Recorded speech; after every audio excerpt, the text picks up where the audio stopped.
ચોમાસામાં સુરત શહેરમાં ખાડીપુરની સમસ્યા ન સર્જાય તે માટે તંત્ર એક્શન મોડમાં આવ્યું છે। આરોગ્ય મંત્રી પ્રફુલભાઈ પાનસરિયાએ પાલિકા અધિકારીઓ સાથે બેઠક કરી ખાડી પ્રોજેક્ટ અને વરસાદી પાણીના નિકાલની કામગીરીની સમીક્ષા કરી હતી। ખાડી કિનારે આવેલા ગેરકાયદેસર દબાણો અને નડતરરૂપ પ્રાઇવેટ સોસાયટીઓની દિવાલો દૂર કરી ડિમોલેશનની કાર્યવાહી પણ હાથ ધરાશે।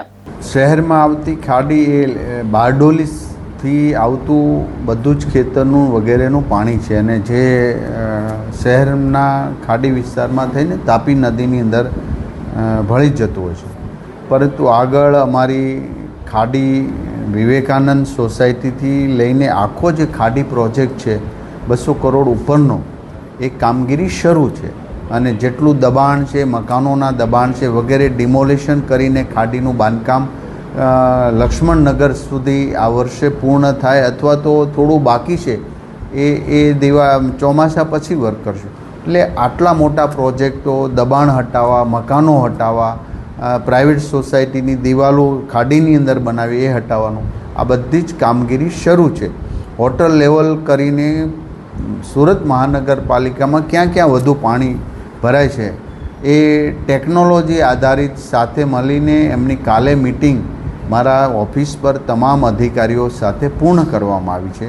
તો જે પાણી ભરાય છે, કારણ કે આ બહુ ઉપરવાસથી આવતું ખૂબ વરસાદનું પાણી, આ એક સોસાયટી એક વિસ્તારનો પ્રશ્ન નથી, બારડોલી સુધી આવતું તમામ પાણી જે વરાછા થઈને તાપી નદીમાં ભળતું હોય છે।